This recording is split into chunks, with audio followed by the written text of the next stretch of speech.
Rádio Primavera. Rádio Primavera. Programa Feliz Sábado. Rádio Primavera, a sua melhor companhia. Primeiro lugar em audiência. Rádio Primavera. Rádio Primavera. Programa Feliz Sábado.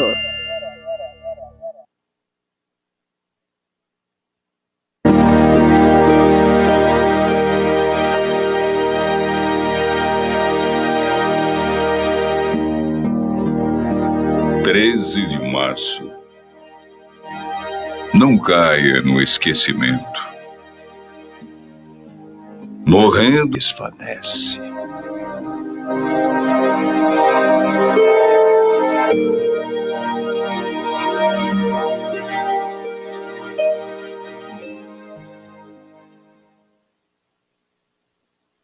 Meditação matinal de Ellen White. A fé pela qual eu vivo. 13 de março. A incapacidade do homem para salvar-se. Sabendo que o homem não é justificado pelas obras da lei, mas pela fé em Jesus Cristo, temos também crido em Jesus Cristo para sermos justificados pela fé de Cristo e não pelas obras da lei, porquanto pelas obras da lei nenhuma carne será justificada. Gálatas capítulo 2, versículo 16. Outro pacto, chamado nas Escrituras o Velho Concerto, foi formado entre Deus e Israel no Sinai e foi então ratificado pelo sangue de um sacrifício. Deus deu-lhes a Israel sua lei com promessa de grandes bênçãos sob condições de obediência. Se diligentemente ouvirdes a minha voz e guardardes o meu concerto, então me sereis um reino sacerdotal e o povo santo. Êxodo capítulo 19, versículos 5 e 6. O povo não compreendia a pecaminosidade de seus corações e que sem Cristo lhes era impossível guardar a lei de Deus. E prontamente entraram em concerto com Deus, entendendo que eram capazes de estabelecer sua própria justiça, declararam: tudo o que o Senhor tem falado, faremos e obedeceremos.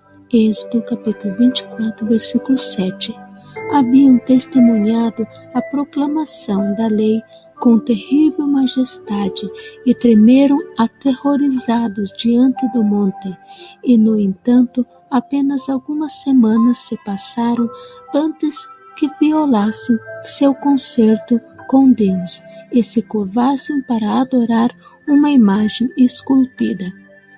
Não poderiam esperar o favor de Deus mediante um concerto que tinham violado.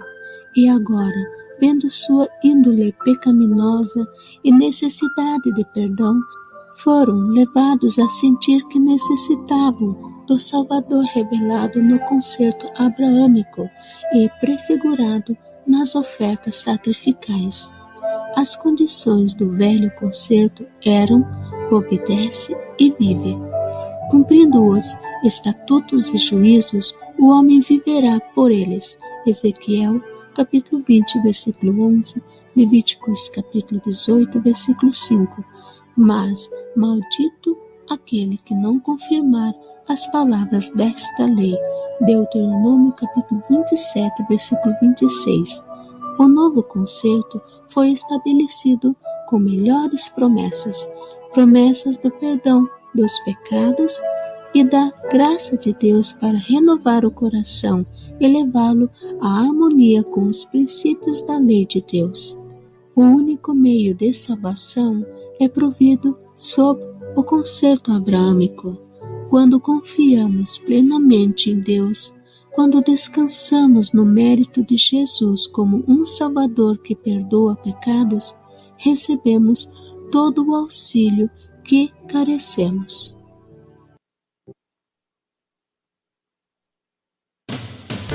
Rádio Primavera. Rádio Primavera. Programa Feliz Sábado.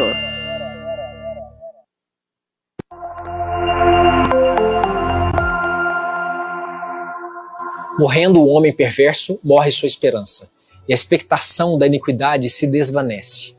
O desvanecimento é uma palavra forte. Tem a ver com a desintegração. Esse é o destino dos perversos. Depois da morte não apodrecerá só o corpo. Também o nome cai no esquecimento.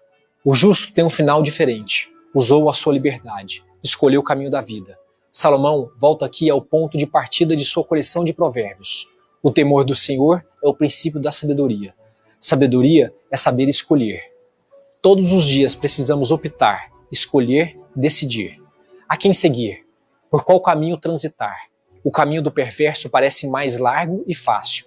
O caminho de Deus está cheio de obstáculos e dificuldades. O perverso não gosta de sujeitar-se a ninguém, quer sentir-se livre e seguir os seus próprios instintos. No momento da decisão, ele só enxerga o presente e segue o próprio caminho, que parece mais deslumbrante, atrativo e fascinante. O tempo dá o veredicto, a morte. Ao longo da história, homens e mulheres buscaram fama, riqueza e poder a qualquer custo. Tiveram momentos de glória, foram aplaudidos, desfilaram na passarela da história, exibindo troféus e medalhas. O tempo passou. Onde eles estão? Ninguém mais se lembra. Se você perguntar às gerações presentes o nome dos famosos do século passado, poucas pessoas serão capazes de lembrar de algum deles. Jesus seguiu um caminho diferente. Submeteu-se à vontade do Pai, morreu, entregou-se, desapareceu na terra como um grão de trigo e ressuscitou no terceiro dia, trazendo vida para as multidões. Pergunte hoje, em qualquer lugar do mundo, quem é Jesus, e todos saberão responder, porque a memória do justo é abençoada. Sua morte foi nossa vitória. Sua morte trouxe vida. Qual é o caminho que você está seguindo? Que tipo de fama você procura? Está pronto para desaparecer no anonimato do serviço, para renascer no sorriso de uma criança e na felicidade de seres que o amam? Peça a Deus sabedoria para pensar não só nessa vida, mas também na eternidade, porque, morrendo o homem perverso, morre a sua esperança, e a expectação da iniquidade se desvanece. Que a paz seja convosco.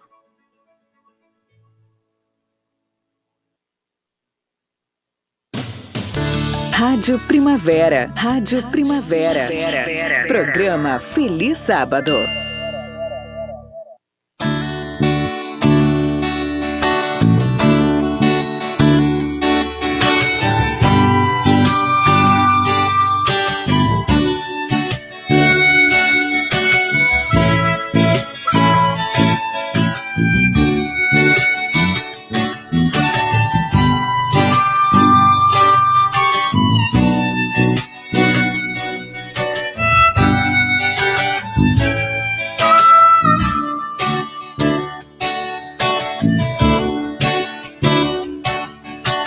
Lento e calmo foge o dia, já a tarde se apagou.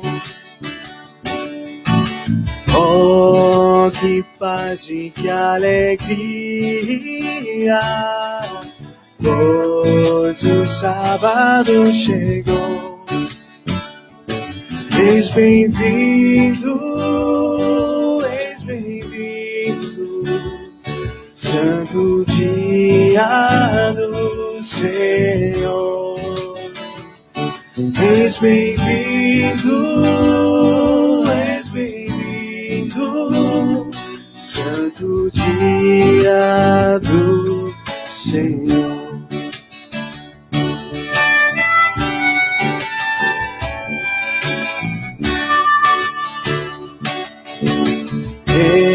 Esta hora de harmonia, lembro Deus que nos salvou. Cristo lá na tumba fria, nesse dia descansou. És bem-vindo, memorial da redenção. És bem-vindo, memorial da redenção.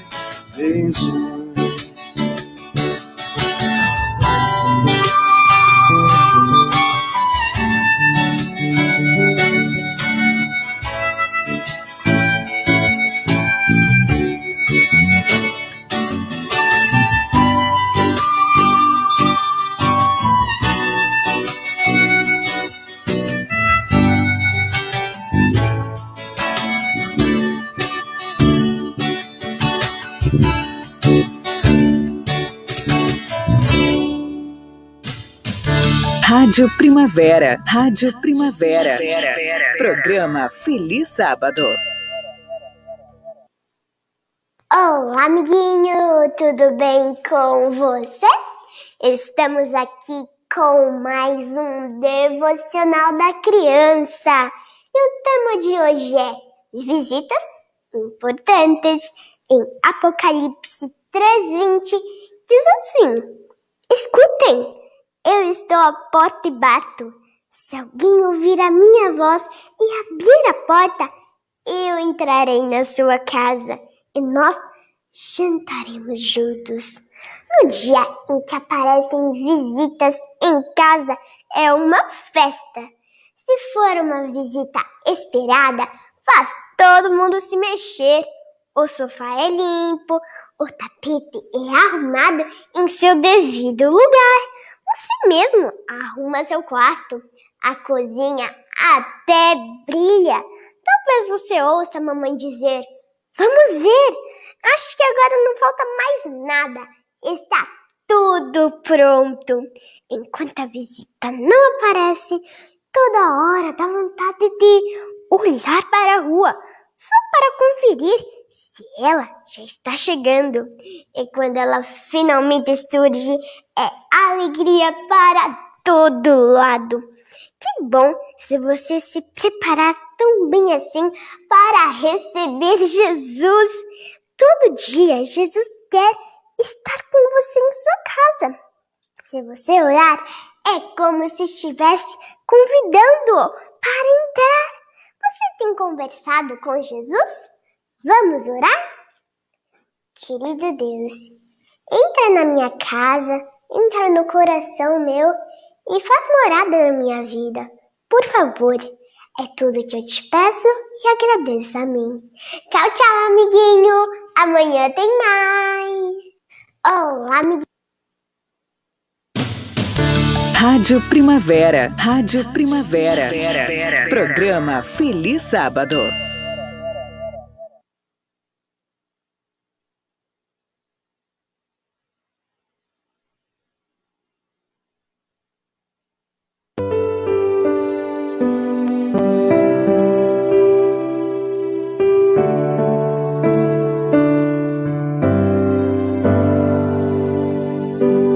Espírito Santo, ore por mim.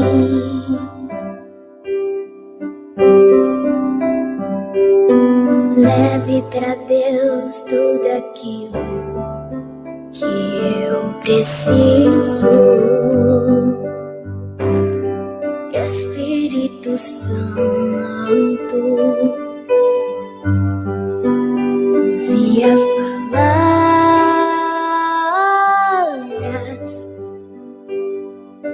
que eu necessito usar, mas não consigo. Me ajude nas minhas fraquezas. Não sei como devo pedir. Espírito Santo, vem interceder por mim.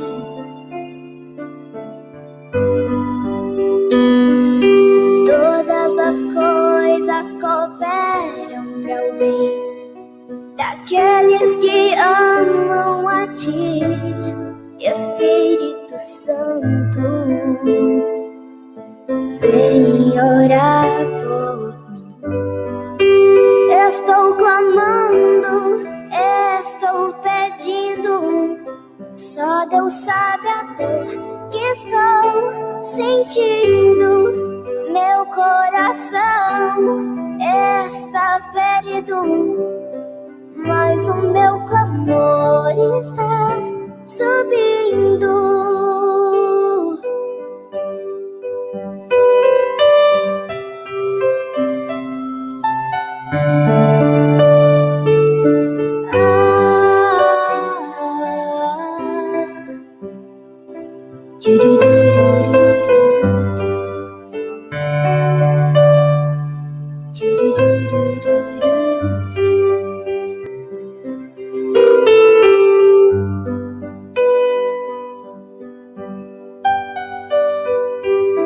Todas as coisas cooperam para o bem daqueles que amam a ti, Espírito Santo. Vem orar por mim, estou clamando, estou pedindo. Só Deus sabe a dor que estou sentindo. Meu coração está ferido, mas o meu clamor está subindo. Estou clamando, estou pedindo. Só Deus sabe a dor que estou sentindo. Meu coração está ferido, mas o meu clamor está subindo.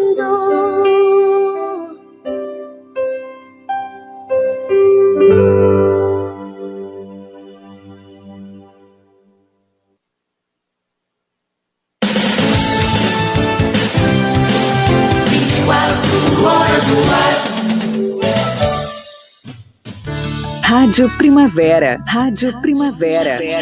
Programa Feliz Sábado. 13 de março de 2021. Sábado. Meditações diárias. Até que ele volte. Edição comemorativa. Texto produzido pela Casa Publicadora Brasileira. Áudio pelo MAFNA, Ministério de Apoio aos Cegos, Idosos e aos Não Alfabetizados. Locução, Sandra Brunelli. Tema, santificando o sábado. Se desviares o teu pé de profanar o sábado e de cuidar dos seus próprios interesses no meu santo dia, se chamares ao sábado deleitoso e santo dia do Senhor, digno de honra, e o honrares não seguindo os teus caminhos, não pretendendo fazer a tua própria vontade, nem falando palavras vãs, então te deleitarás no Senhor.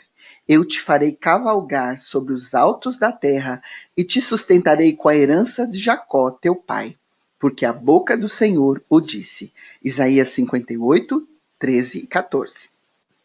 Em um antigo exemplar da Review and Herald, encontrei a seguinte ilustração usada pelo falecido pastor G.B. Thompson. Sam Jones costumava contar uma história que ilustra bem o pecado da desobediência do sábado. Um homem necessitado encontrou um amigo a quem solicitou algum dinheiro. Esse amigo tinha apenas $7 no bolso. Na bondade de seu coração, ele deu $6 ao amigo, explicando que reservava apenas um para si e sua família. O homem, que tinha sido generoso, prosseguiu seu caminho. A noite chegou e ele foi dormir. O homem que havia recebido os $6 foi à casa de seu benfeitor e sorrateiramente roubou-lhe o último dólar. Esse ladrão representa quem? Perguntava então o Sr. Jones. Ora, vocês examinam sua correspondência no sábado e fazem outros negócios. Deus tem somente 7 dias e deu a vocês 6 dias para os seus negócios e outras atividades seculares, mas vocês têm sorrateiramente roubado boa parte do 7º. Promover atividades seculares no sábado é apenas uma maneira, e certamente a menos comum, de quebrar o mandamento do sábado.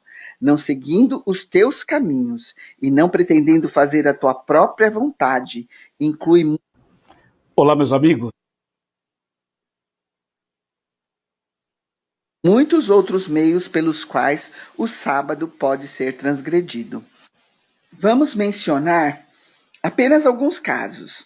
O sábado pode ser quebrado passando-se muito tempo na cama, em viagens desnecessárias, em leituras seculares e em conversação que não esteja em harmonia com as horas sagradas. Ao olharmos agora para as horas do sábado com nossa família e nossos amigos, tomemos a decisão de, com a graça de Deus, passar a guardar esse dia com o respeito que ele merece. Thomas A. Davis, 25/3/1967. Bom dia. Rádio Primavera. Rádio Primavera. Programa Feliz Sábado. Guerras, terremotos, símbolos misteriosos, juízo final. Estes são os elementos que marcam um dos livros mais desafiadores de todos os tempos, o Apocalipse. Estamos vivendo o fim do mundo? Podemos desvendar os mistérios desse livro? Começa agora Evidências, temporada especial Apocalipse. Estamos quase começando o programa Evidências de hoje, o nosso encontro semanal para falarmos da Bíblia Sagrada, mas antes eu gostaria de apresentar mais uma vez para você o Guia de Estudos Evidências. Será que Deus existe? Há argumentos históricos para a ressurreição de Jesus? Por que existe o mal nesse universo? Estes e outros assuntos estão aqui esperando por você. É só pedir, é de graça. Você pode pedir de várias maneiras. Você pode abrir a câmera do seu celular aí no QR Code que aparece na sua tela, ou também pode pedir pelo site biblia.com.br ou ainda pelo telefone 0 operadora 12 2127 3121. No programa anterior estudamos o significado e a abertura dos 7 selos do Apocalipse com seus misteriosos cavalos e cavaleiros. Hoje daremos continuidade a esse tema que intriga a muita gente ao redor do mundo. Quando Jesus, o Cordeiro de Deus imolado, abre o 5º selo, a cena que João vê é inusitada. Vamos ver o que diz o texto bíblico descrevendo esta cena. Quando abriu o 5º selo, vi debaixo do altar as almas dos que tinham sido mortos por causa da palavra de Deus e por causa do testemunho que deram. E clamaram com grande voz, dizendo: Até quando, ó soberano, santo e verdadeiro, não julgas e vingas o nosso sangue dos que habitam sobre a terra? E foram dadas a cada um deles compridas vestes brancas, e foi-lhes dito que repousassem ainda por um pouco de tempo, até que se completasse o número de seus conservos, que haviam de ser mortos, como eles também o foram. Apocalipse 6, 9 a 11. O que significa tudo isso? Será que João viu mesmo almas de pessoas mortas e interagiu com elas? Eu sei que o texto não fala diretamente de uma interação de João com as almas dos mortos, mas ele, de certa forma, é jogado numa cena em que estas almas suplicam vingança debaixo do altar. Será que se tratam de almas literais de pessoas que morreram? Em primeiro lugar, devemos lembrar que Deus, na Bíblia, proíbe qualquer tipo de necromancia, isto é, de contato com os mortos. E João certamente sabia disso. Quando entrares na terra que o Senhor teu Deus te der, não aprenderás a fazer conforme as abominações daqueles povos. Não se achará entre ti nem feiticeiro, nem encantador, nem necromante, nem mágico, nem quem consulte os mortos, pois todo aquele que faz tal coisa é abominação ao Senhor. Deuteronômio 18, 9 a 12. Não vos voltareis para os que consultam os espíritos dos mortos, nem para os que adivinham o futuro, porquanto eles vos contaminariam. Eu sou Yahweh, vosso Deus. Levíticos 19, 31.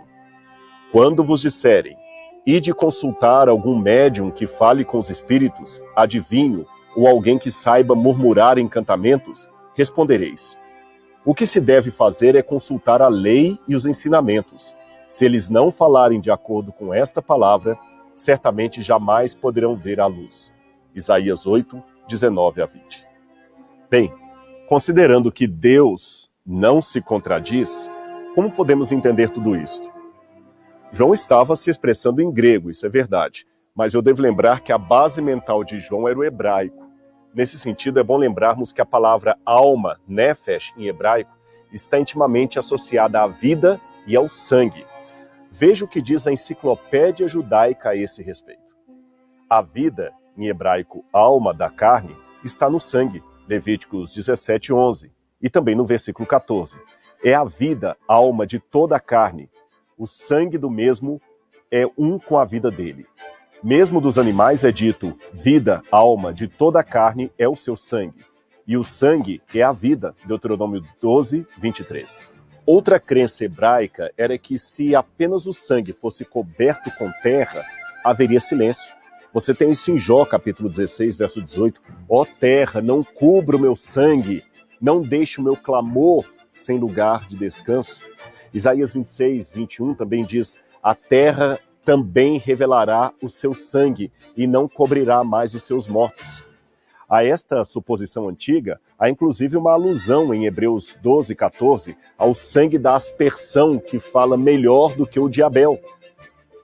Agora que você já sabe da relação entre sangue, alma e vida no hebraico e cobrir o sangue como silêncio, ainda tem mais uma passagem. Assim que Caim mata o seu irmão Abel, Deus diz o seguinte ao assassino, está em Gênesis: que fizeste? A voz do sangue do teu irmão clama a mim desde a terra. Gênesis 4, verso 10. Provavelmente seria mais preciso traduzir esse texto de acordo com o hebraico assim: ouça, sangue do teu irmão clama a mim da terra. A palavra sangue no hebraico está no plural. A palavra clama também está no plural, concordando com ela. Então a ideia era de que o sangue derramado, do qual não havia vingador, clamava ao Senhor por vingança contra o assassino. Esse jogo de palavras é chamado de prosopopeia, isto é, empregar vida a seres ou coisas inanimadas. Você quer ver alguns exemplos de prosopopeia na Bíblia? Então vai lá. E aconteceu uma vez que as árvores foram ungir um rei sobre si. Disseram, pois, à oliveira, reina sobre nós. Mas a oliveira lhe disse, deveria eu renunciar à minha gordura com que se glorifica a Deus e os homens, e deveria ir para oscilar entre outras árvores? Juízes 9, 8 a 9. As próprias colunas do céu estão pasmadas. Jó 26, 11. Levantai as vossas cabeças, ó portas. Salmo 24, verso 7. Que minha glória entoe melodias. Salmo 30, verso 12. O próprio mar viu e pôs-se em fuga. Salmo 114, verso 3. Você viu esses exemplos? Em nenhum desses casos eu posso acreditar que sejam situações literais. Porta não tem cabeça para levantar, mar não sai correndo e coluna não pode ficar pasma.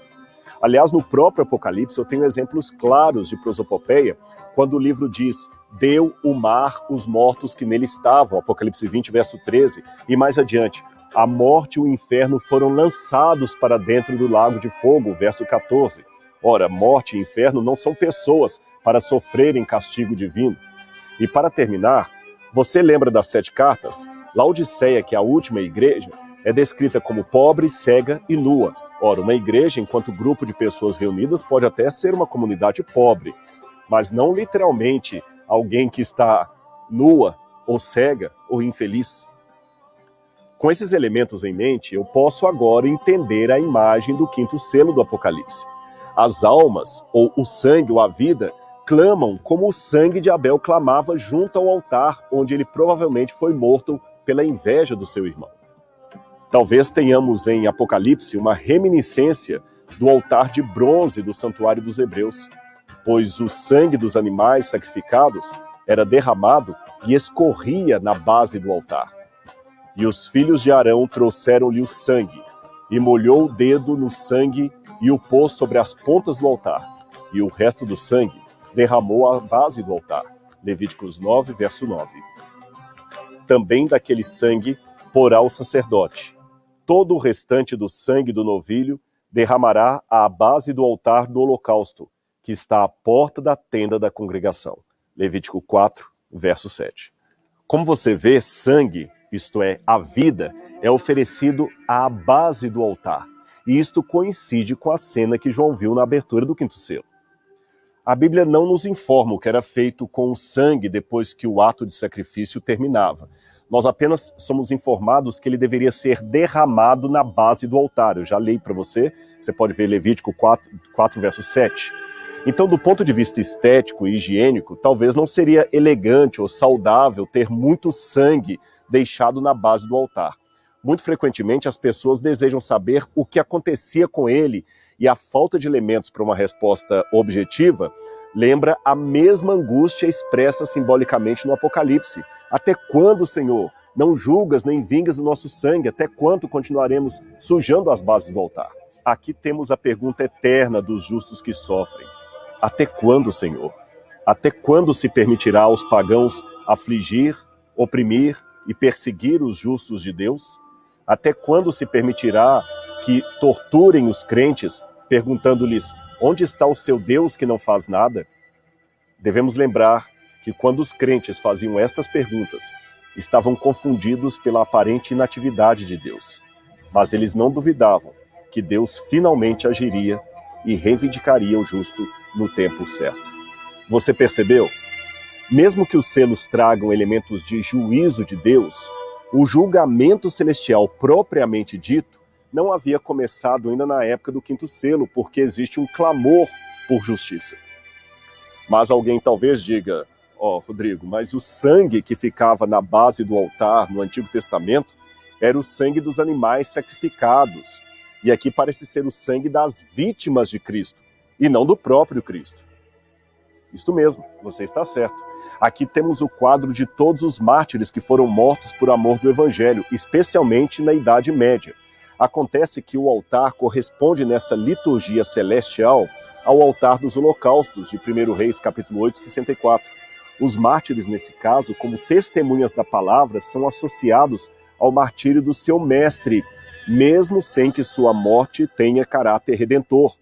Por exemplo, quando Paulo teve um encontro com Cristo no caminho de Damasco, o Senhor lhe disse, Saulo, Saulo, por que me persegues? Atos capítulo 9. Em outras palavras, perseguir a igreja era perseguir ao próprio Jesus. Veja esse texto de 1 Pedro. Amados, não nos surpreendam como o fogo que surge entre vós para prová-los, como se algo estranho estivesse acontecendo. Mas alegrem-se à medida que participam dos sofrimentos de Cristo, para que também, quando a sua glória for revelada, vocês exultem com grande alegria. Se vocês são insultados por causa do nome de Jesus, felizes são vocês, pois o Espírito da glória, o Espírito de Deus, repousa sobre vocês. Se algum de vocês sofre, que não seja como assassino, ladrão, criminoso, ou como alguém que se intromete em negócios alheios. Contudo, se sofre como cristão, não se envergonhe, mas glorifique a Deus por meio desse nome. 1 Pedro 4, 12 a 16. Ainda sobre o clamor dos mártires no altar, no livro apócrifo da Ascensão de Moisés, ou Assunção de Moisés, um autor judeu ouve a seguinte promessa proveniente de Deus. Ela é interessante. E olharás do alto e verás os teus inimigos no Gueena, e os reconhecerás e te alegrarás, e darás graças a teu Criador e confessarás o seu nome. Anos mais tarde, Tertuliano ironiza os pagãos de seu amor pelos espetáculos, dizendo que os cristãos desfrutariam no futuro de um espetáculo superior, quando chegassem ao céu e vissem os seus perseguidores pagãos retorcendo-se de dor no inferno. Eu sei que é muito fácil se escandalizar pelo espírito de vingança que animava textos como este que eu acabei de citar. Mas nós devemos ler esses autores dentro do seu próprio tempo para não cometer o erro do anacronismo. Paulo também ordenou em 1 Timóteo 6, verso 1, que os escravos que têm donos cristãos não devessem perder o respeito por seus donos, por serem eles irmãos de fé. Isto hoje seria um conselho inimaginável, mas era correto e apropriado para aquela época. Sobre a cultura da vingança, lembre-se também que esses mártires não tiveram a vida cristã fácil que muitos de nós temos hoje. Eles sofriam constantemente. Eu sei que nós sofremos a violência do assalto, do trânsito, de um erro médico, mas eles sofriam ameaças diárias apenas por ser cristãos.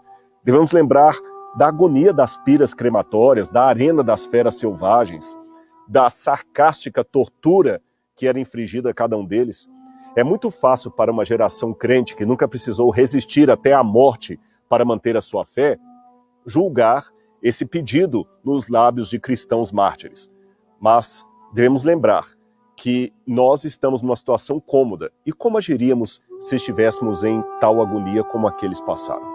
Na continuidade da visão, a cada um dos mártires é dada uma vestidura branca e é dito que repousassem um pouco mais de tempo até que se completasse o número dos seus irmãos, que haveriam de ser mortos como também eles foram.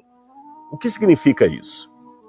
Numa leitura rápida desse texto, parece que aqui encontramos outra ideia judaica.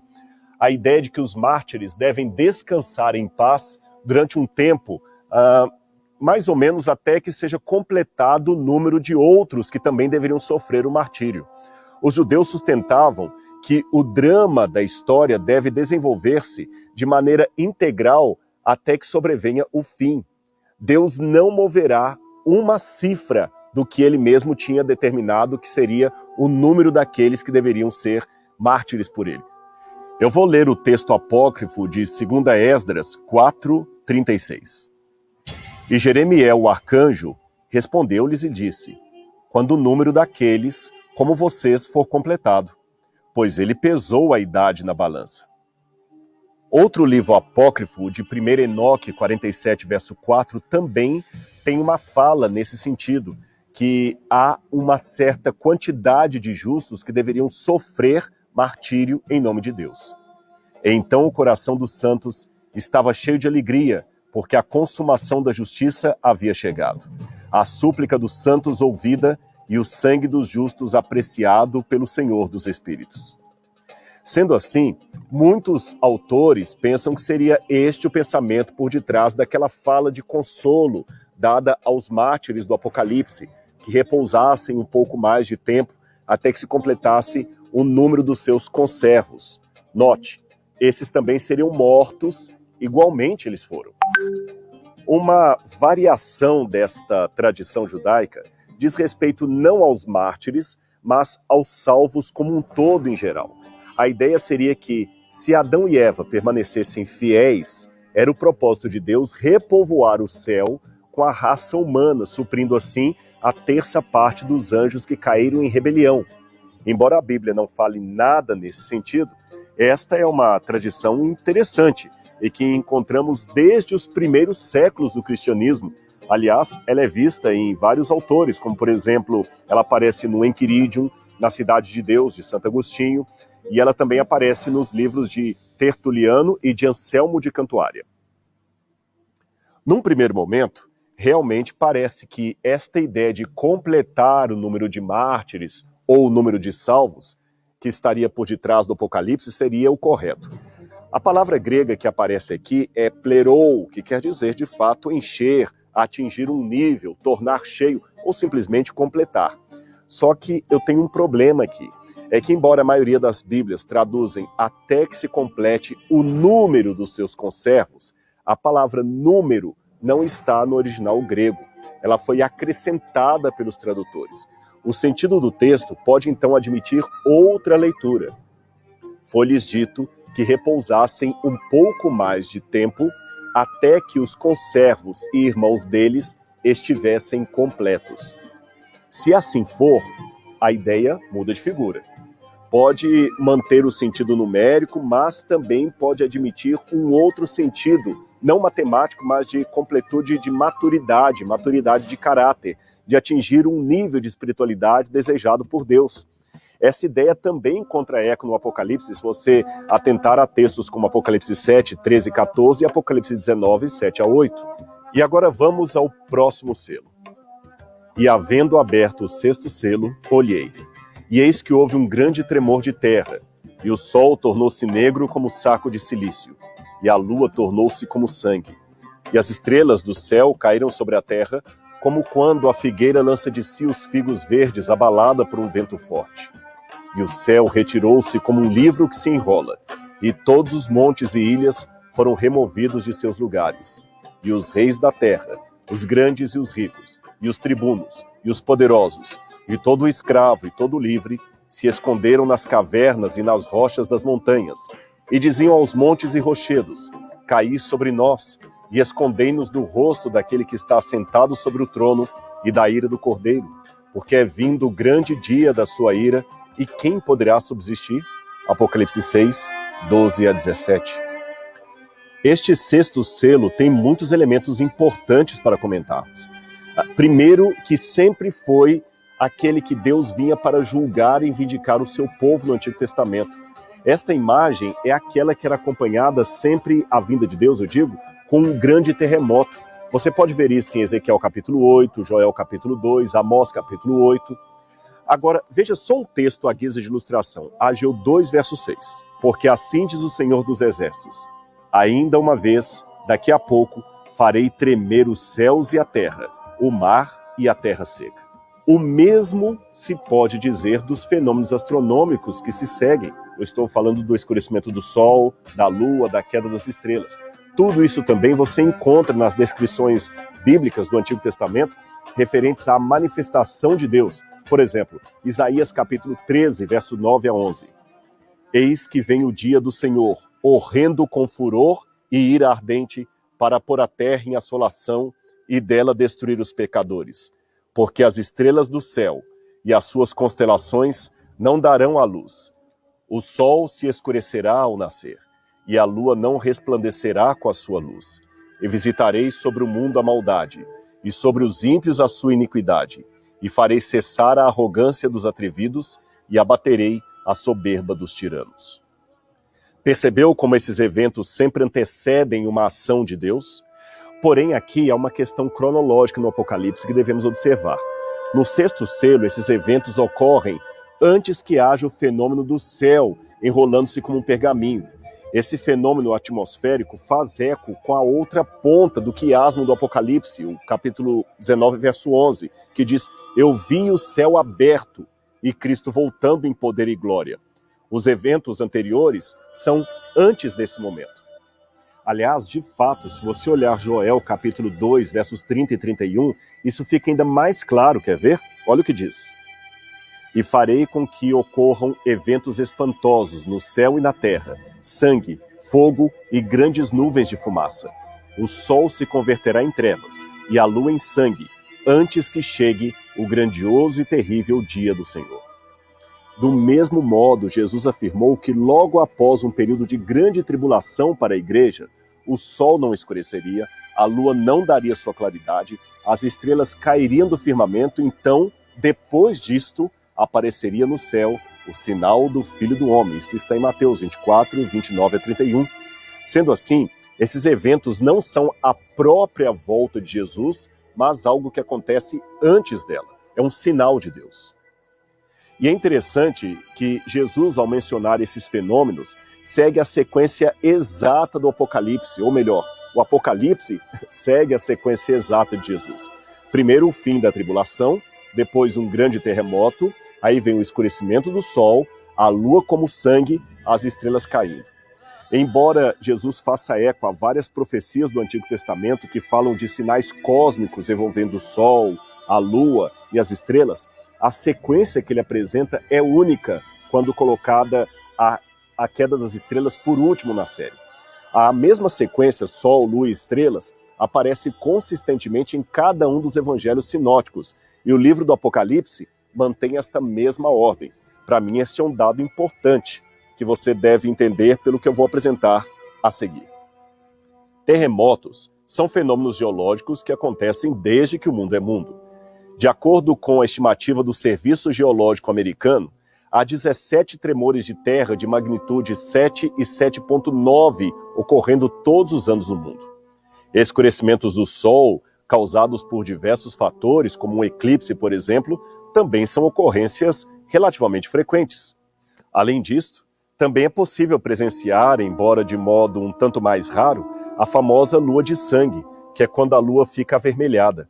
Portanto, fiquem tranquilos, a lua não sangra. O fenômeno é raro, mas acontece em eclipses da superlua. E por fim, a chuva de estrelas, ou melhor, de meteoros. Chuvas de meteoros também é um fenômeno relativamente comum na astronomia. É um evento em que um grupo de meteoros é observado irradiando de um único ponto do céu. Esses meteoros são causados pela entrada de detritos na atmosfera da Terra a velocidades muito altas. Numa chuva de meteoros, esses detritos geralmente são resultados de interações de algum cometa com a Terra, em que o material do cometa é desprendido da sua órbita e, quando cruza a órbita da Terra, acaba pegando fogo. A maior parte dos meteoros são menores do que um grão de areia e, por isso, quase sempre desintegram no ar e nem chegam a atingir a superfície do nosso planeta. Chuvas intensas e incomuns de meteoros são também chamadas de surtos, ou tempestades de meteoros, nas quais são vistos mais de 1000 meteoros numa única hora. Assim como você pôde ver, não basta pegar qualquer terremoto, eclipse ou chuva de meteoros e pronto, dizer que isto já é o cumprimento da profecia. Mas também não é o caso de espiritualizar os sinais, supondo que nenhum fenômeno astronômico literal poderia ser um sinal dos tempos, uma vez que isso sempre tem acontecido. Ora, a praga de gafanhotos sempre houve, Até há pouco tempo o Brasil foi alertado contra uma nuvem de gafanhotos que vinha da Argentina destruindo lavouras. Contudo, isto não nega o fato de que aquela praga de gafanhotos sobre o Egito na época de Moisés era claramente de origem divina, ou seja, sinais de Deus podem ser extraordinários e até raros, mas não precisam ser inéditos.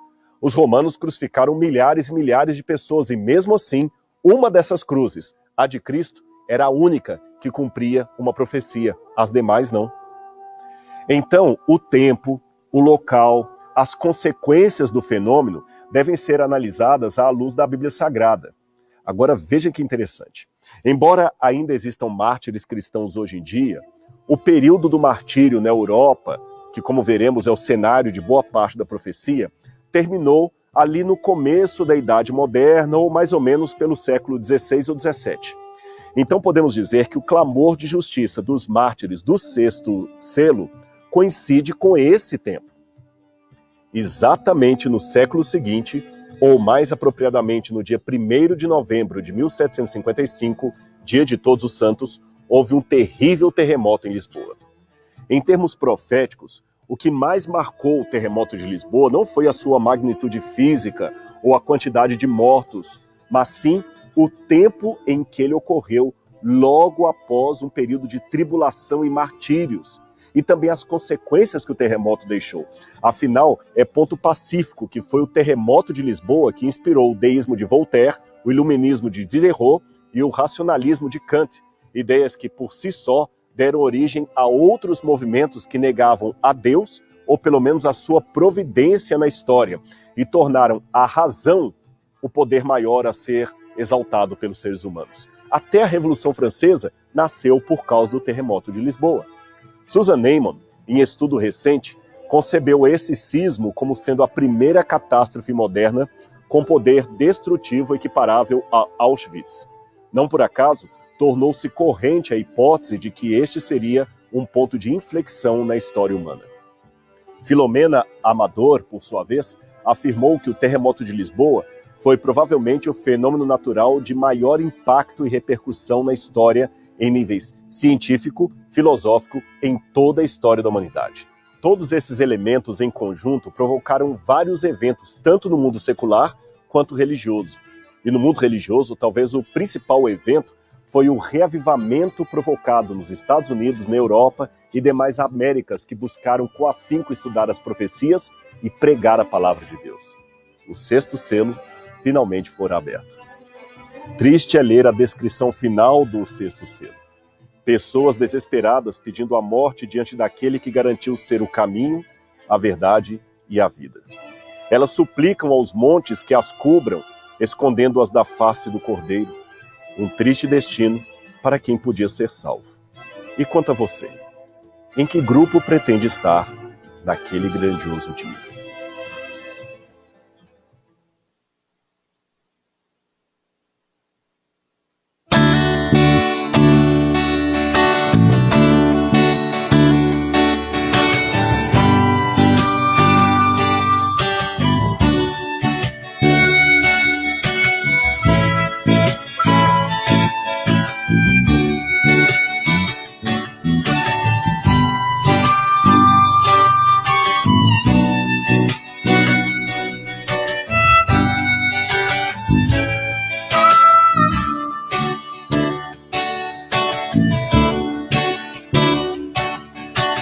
Lento e calmo foge o dia, já a tarde se abrandou.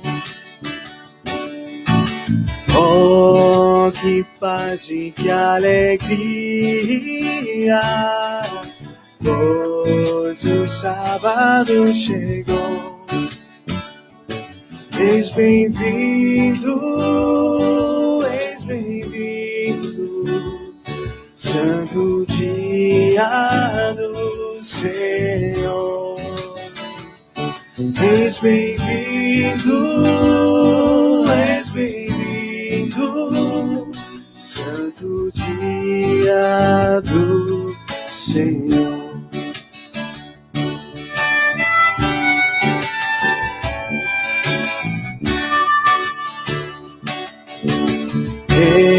Nesta hora de harmonia, lembro o Deus que nos salvou. Cristo lá na tumba fria, nesse dia descansou. És bem-vindo, memorial da redenção. És bem-vindo, memorial da redenção.